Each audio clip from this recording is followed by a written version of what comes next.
semua. Nah, kali ini kita berada dalam segmen tutorial, di mana tutorial ini akan ngebahas soal isu-isu yang terhangat yang lagi dibicarakan, ya kan, yang pastinya kita membicarakan sesuatu yang positif. Nah, tutorial kali ini kita akan memberikan memberikan informasi mengenai G20. Indonesia nih kan, kita dapat pemberitaan bahwa Indonesia sekarang jadi presidensi 2022 untuk G20. Nah, ini luar biasa sekali. Supaya kita bisa tahu, masyarakat bisa tahu, jangan cuma kehebohan ini ada di tingkat bisa dibilang cuma sebagian orang aja yang mengetahui apa itu G20. Nah, dalam hal ini dari saya nih mau ngasih tahu apa itu G20, tujuannya apa, dan fokusnya di mana, serta manfaatnya. Itu penting sekali. Jadi jangan sampai kita menyelenggarakan sesuatu tapi kita nggak tahu manfaatnya apa. Oke? Setelah berikut ini.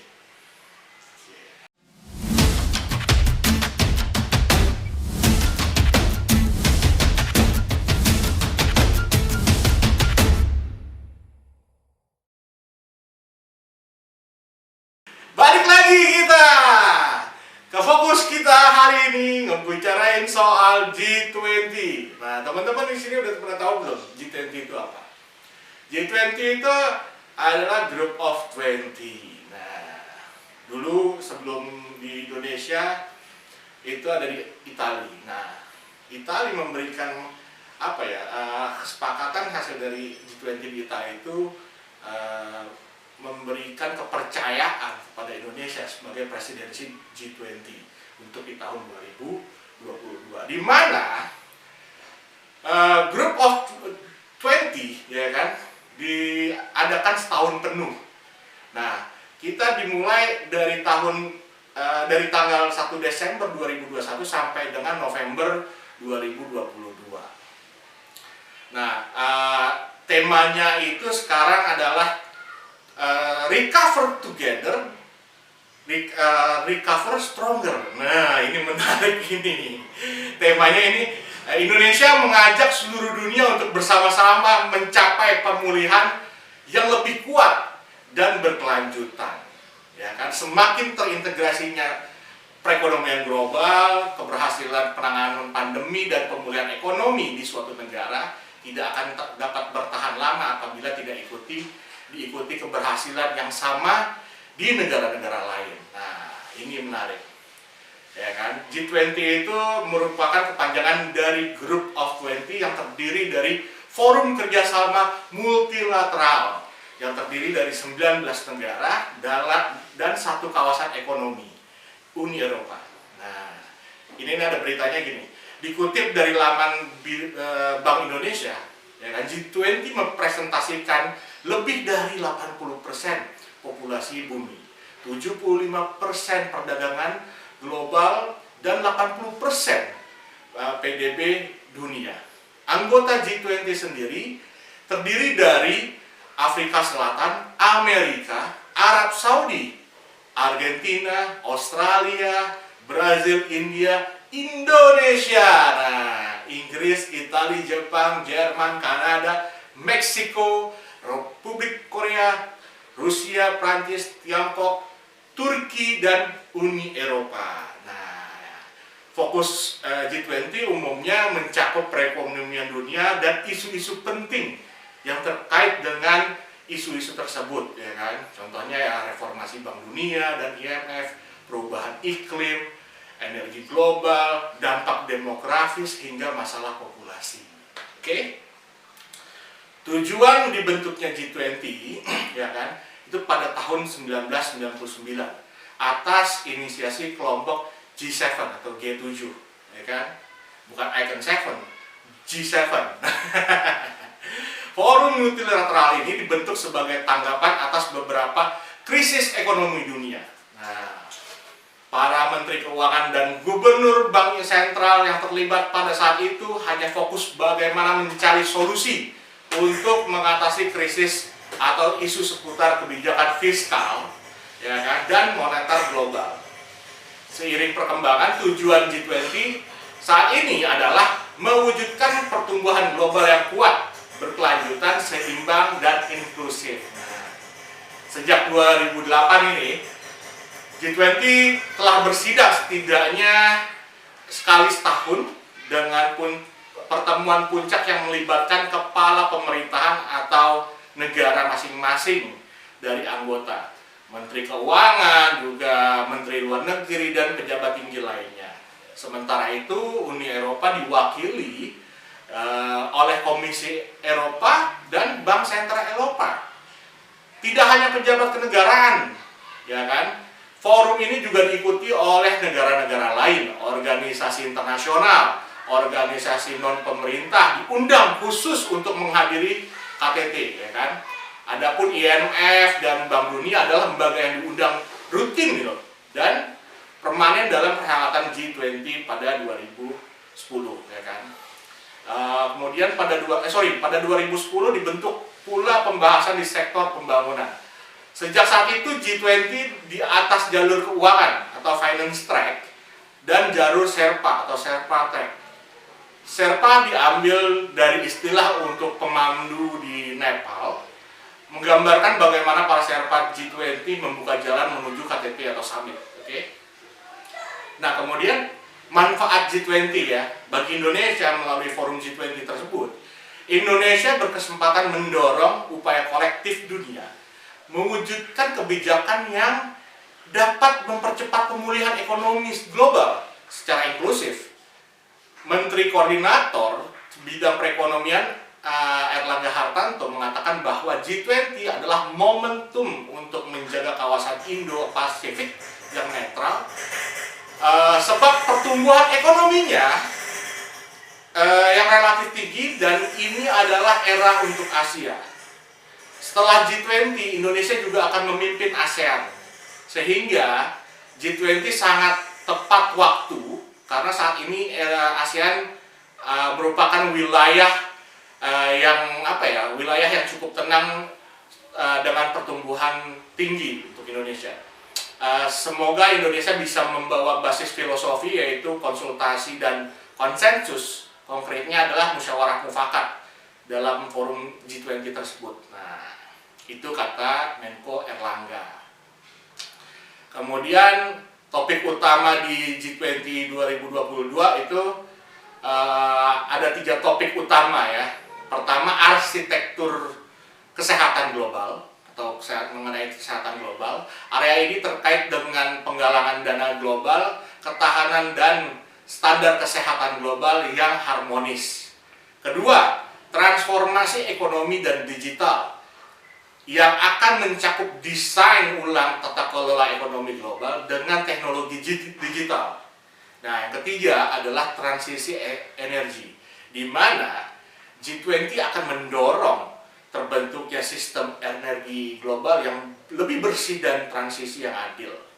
Nah, event G20 yang diterima ada kurang lebih 150 pertemuan dan diadakan di 19 kota di seluruh Indonesia. Acara ini akan dihadiri oleh 20.988 delegasi. Nah, KTT G20 akan diadakan sekitar bulan November 2022, setidaknya 39 negara dan organisasi internasional akan hadir.